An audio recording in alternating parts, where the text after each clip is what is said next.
Sean Duffy with me now. OK, let's go at this. Would it be different under a Trump administration? 100%. By the way, my take was outstanding. Again, that Venezuela walks all over us, that we have the dirtiest oil coming from Venezuela. They're dictators, and the Biden administration is cozying up to them. Stuart, it's outrageous, and good for you for calling them out. And if we had common sense policies like we had under President Trump to go, listen, if you're going to make a transition, let's see if it can compete against oil and gas. But we are going to go after American oil and gas here before we look to other rogue radical nations. World leaders, when Trump was president, never knew what he was going to do. They were always, I think, to some degree, intimidated by him because they didn't know what he was going to do. Nobody is intimidated by Joe Biden. Nobody at all, not even the Venezuelans. But in that is the problem, Stuart. That's why you have so many of these never-Trumpers, these used to be Republicans who are looking for a different candidate because they don't like that Donald Trump was unpredictable. But they don't understand that the unpredictability of Trump was very useful as he negotiated on the world stage. But again, it's causing him political problems with part of his base in America, which is, I think, too bad. I want you to deal with this one, too. House Speaker Mike Johnson, he says Democrats should condemn James Carville after he said that Christian nationalists like Johnson are, quote, a bigger threat than al-Qaeda. I don't think the left would ever condemn Carville for this, ever.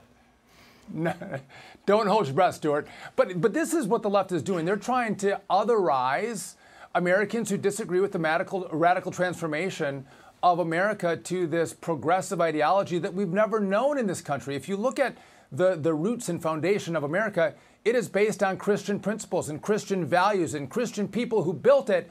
And now for guys like James Carville to come out and condemn those who have those traditional values is outrageous. But this is what's frightening, Stuart, is people listen to Carville. And so whether it's the Democrat Party, it's the media, it's social media, it's corporations, they'll all now work in an effort to demonize and otherize Christians in this country.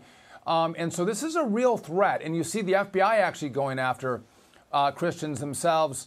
And so I think you can't just brush this off, laugh it off. This is serious. Instead of having a debate and a conversation in America, instead they use the power of institutions to completely sideline a whole group, a big part of the American population. I think got it right.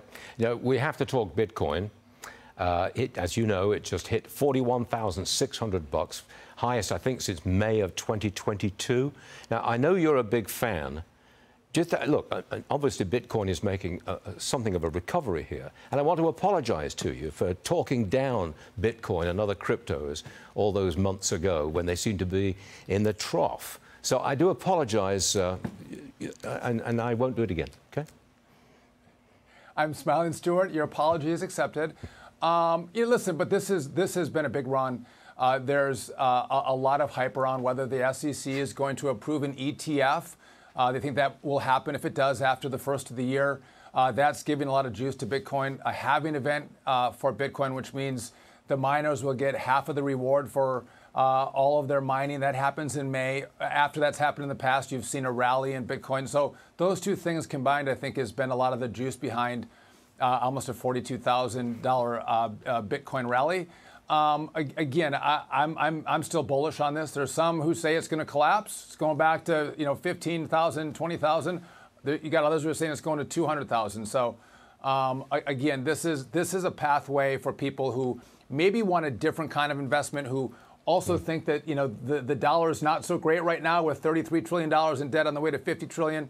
A lot of excitement and energy around Bitcoin, like I have, and I've been right, Stuart. And I think you told me to sell it at 20. If it gets to 24, you said sell. And I said, no, Stuart, you should buy.